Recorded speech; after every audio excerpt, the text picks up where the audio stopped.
لا تعتذروا قد کفرتم بعد ایمانکم، بہانے نہ بناؤ، تم کافر ہو چکے مسلمان ہو کر۔ اس آیت سے ثابت ہوا کہ رسول کریم صلی اللہ علیہ وسلم کی شان میں گستاخی کفر ہے، جس طرح بھی گستاخی ہو وہ کفر ہے، اس میں عذر قبول نہیں۔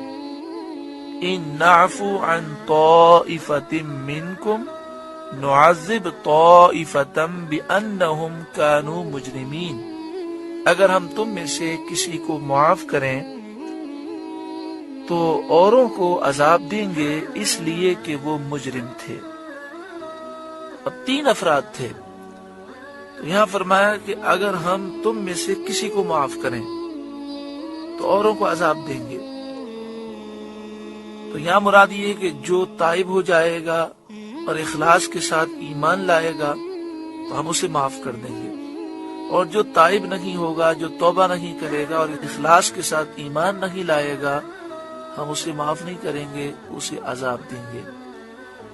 حضرت محمد بن اسحاق کا قول ہے کہ اس سے وہی شخص مراد ہے جو ہنستا تھا مگر اس نے اپنی زبان سے کوئی گستاخی کا کلمہ نہ کہا تھا۔ جب یہ آیت نازل ہوئی تو وہ تائب ہوا، اس سے توبہ کی اور اخلاص کے ساتھ ایمان لایا، اور اس نے دعا کی، یا رب مجھے اپنی راہ میں مقبول کر کے ایسی موت دے کہ کوئی یہ کہنے والا نہ ہو کہ میں نے غسل دیا، میں نے کفن دیا، میں نے دفن کیا۔ چنانچہ ایسا ہی ہوا کہ وہ جنگ یمامہ میں شہید ہوئے اور ان کا پتہ ہی نہ چلا۔ جنگ یمامہ جو صدیق اکبر رضی اللہ تعالیٰ عنہ کے دور مبارک میں ہوئی اور مسیلمہ کذاب سے ہوئی تھی اور ختم نبوت کے مسئلے پر ہوئی تھی کہ مسیلمہ کذاب نے جھوٹی نبوت کا دعویٰ کیا اور جو اس کے ماننے والے تھے اسے نبی کہتے تھے، تو مسیلمہ کذاب سے اور اس کے ماننے والوں سے ہوئی۔ جس طرح آج ہمارے دور میں قادیانی ہے کہ جو مرزا غلام قادیانی کو نبی مانتے ہیں، حالانکہ نبی اکرم صلی اللہ علیہ وآلہ وسلم کے بعد کوئی نیا نبی نہیں آ سکتا، تو مرزا غلام قادیانی جھوٹا، مکار، مردود شخص ہے۔ تو جس طرح اس کے ماننے والے ہیں، اس زمانے میں مسلمہ کذاب کے ماننے والے تھے، صدیق اکبر رضی اللہ تعالی عنہ کا عمل یہ بتاتا ہے کہ اسلامی ملک سے ایسے لوگوں کا خاتمہ ضروری ہے۔ اسلامی روح سے پورے عالم اسلام کو اس پر اٹھنا چاہیے اور یہ اعلان کرنا چاہیے کہ جتنے اسلامی ممالک ہیں ان میں قادیانیوں کا وجود ہم برداشت نہیں کریں گے۔ یہی حضرت صدیق اکبر رضی اللہ تعالیٰ نے کیا۔ تو وہ جنگ یمامہ میں شہید ہوئے اور ان کا پتہ ہی نہ چلا۔ ان کا نام حضرت یحییٰ بن حمیر اشجعی تھا، اور چونکہ انہوں نے حضور صلی اللہ علیہ وآلہ وسلم کی گستاخی زبان سے نہیں کی تھی، اس لیے انہیں توبہ اور ایمان کی توفیق ملی۔ الحمدللہ سورہ توبہ کا 8واں رکوع مکمل ہوا۔ اللہ رب العالمین اس رکوع کے نور سے ہمارے قلوب کو روشن منور فرمائے۔ اس رکوع میں جہاں ہم نے بے شمار نصیحتیں سنی، وہاں ہم نے یہ بھی سنا کہ ہنسی مذاق میں بھی کلمہ کفر نکلنے سے بندہ کافر ہو جاتا ہے، لہٰذا ہمیں چاہیے کہ ہم خود بھی اپنے ایمان کی حفاظت کی فکر کریں۔ یہ بات یاد رکھیں، کوئی بھی ہنسی مذاق میں غلط جملہ کہے، آپ کو اس پر ہنسنا نہیں ہے، اور اس کو خوش کرنے کے لیے یا اس کی مروت میں سر بھی نہیں ہلانا، بلکہ سیریس ہو جائیں اور وہ کہے کیا خیال ہے، میں صحیح کہہ رہا ہوں، تو ذرا بھی مروت نہ کریں، کہیں آپ بات غلط کر رہے ہیں، ورنہ کسی کی مروت میں ہمارا ایمان برباد ہو جائے گا۔ اور ایسے لوگوں کو سمجھانا چاہیے، اور نہ سمجھیں تو ان سے دور ہو جائیں، کہیں ایسا نہ ہو کہ ان کی مجلسوں میں جانے کی وجہ سے، ان کے ساتھ بیٹھنے کی وجہ سے ہم تباہ و برباد ہو جائیں۔ اے اللہ، اے کریم مالک و مولا پروردگار، ہمارے ایمان کی حفاظت فرما، ہمارے بال بچوں کے ایمان کی حفاظت فرما، ہمارے نسلوں کے ایمان کی حفاظت فرما، اور تمام مسلمانوں کو اسلام پر استقامت عطا۔ سورہ توبہ کی آیت نمبر 67، سورہ توبہ کا 9واں رکوع اور 10ویں پارے کا 15واں رکوع۔ المنافقون والمنافقات بعضهم من بعض، منافق مرد اور منافق عورتیں ایک دوسرے سے ہیں، یعنی سب برے اعمال میں اور نفاق میں یکساں ہیں۔ یأمرون بالمنکر، برائی کا حکم دیتے ہیں، یعنی کفر کا، گناہ کا اور نبی اکرم صلی اللہ علیہ وآلہ وسلم کی تکذیب کا، انکار کرنے کا، یہ ایک دوسرے کو حکم دیتے ہیں، ترغیب دیتے ہیں۔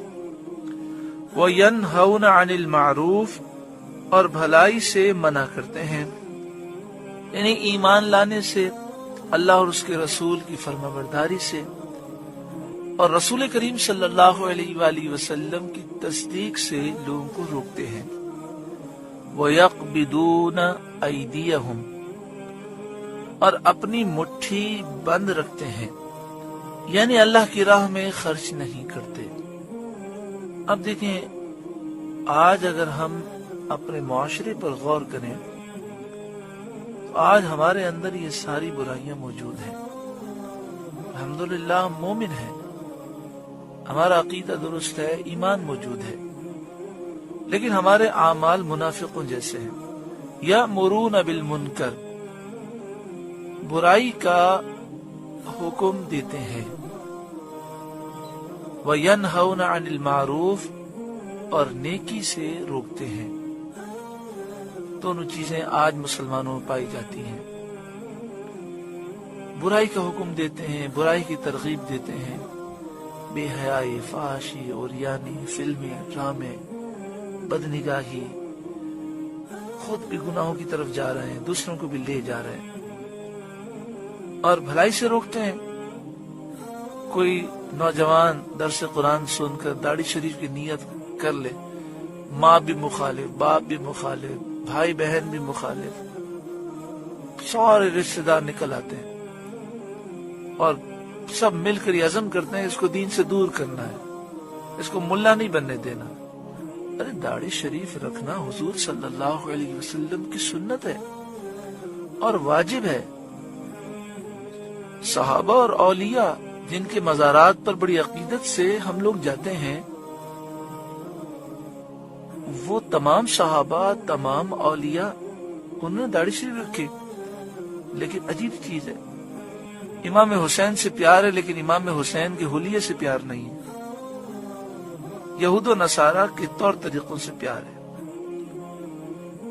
کوئی خاتون شرعی پردہ کرے، پورا خاندان مخالف ہو جاتا۔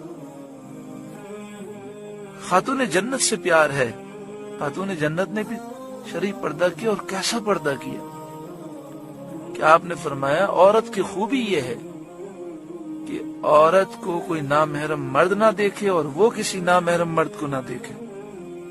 ماں بھی مخالف، باپ بھی مخالف، اور وہ کوشش یہ کرتے ہیں کہ وہ شرعی پردہ چھوڑ دے۔ یہاں تک ایسے واقعات بھی ہوئے کہ جب دیکھا کہ لڑکی یا لڑکا دین کی طرف چلے گئے، نمازی ہو گئے اور وہ گناہوں سے دور ہو گئے، تو ماں باپ نے باقاعدہ انہیں فلمیں دکھائیں تاکہ وہ دین سے دور ہو جائے۔ ایسے ماں باپ پر کیا کیا جا سکتا ہے؟ ایسے لوگوں کی قسمت پر افسوس ہی کیا جا سکتا ہے۔ اللہ تعالی اس منافقانہ عمل سے مسلمانوں کو نجات عطا فرمائے۔ تو برائی کا حکم دینا، برائی کی ترغیب دینا اور نیکی سے روکنا، یہ مسلمانوں کا کام نہیں ہے، یہ منافقوں کا کام ہے۔ وَيَقْبِضُونَ أَيْدِيَهُمْ، اور اپنی مٹھی بند رکھتے ہیں، اللہ کی راہ میں نہیں دیتے۔ اللہ اکبر کبیرہ۔ مختلف ریسٹورنٹ میں جا کر، شادیوں میں، عیاشیوں میں لاکھوں کروڑوں روپے لوگ برباد کر رہے ہیں، ویلنٹائن ڈے پر، کرسمس پر اور بسنت پر اور دیگر خرافات میں لیکن جب مسجد میں دینے کی بات آتی ہے، مدرسے میں دینے کی بات آتی ہے، زکوٰۃ دینے کی بات آتی ہے، تو ایک ایک پائی کا حساب ہوتا ہے۔ ارے مولانا صاحب 1 کروڑ میں سے 2.5 لاکھ دینے پڑیں گے، اور عیاشیوں میں، شادی کے موقع پر، خرافات میں 50 لاکھ بھی ضائع کر دیتے ہیں۔ یہ سارے اعمال منافقوں کے ہیں۔ ہم مسلمان ہیں، ہمیں ایسے اعمال نہیں کرنے چاہیے۔ نسوا اللہ فنسیہم، وہ اللہ کو چھوڑ بیٹھے تو اللہ نے انہیں چھوڑ دیا۔